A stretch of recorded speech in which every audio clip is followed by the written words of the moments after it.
ang aking pamilya. Sa mundong ito, simula nang ako ay mabuhay.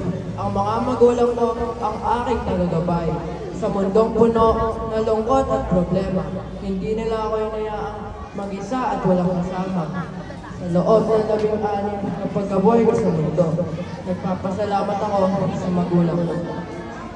Mula sa araw ng aking pagsilang, sila'y nasa tabi.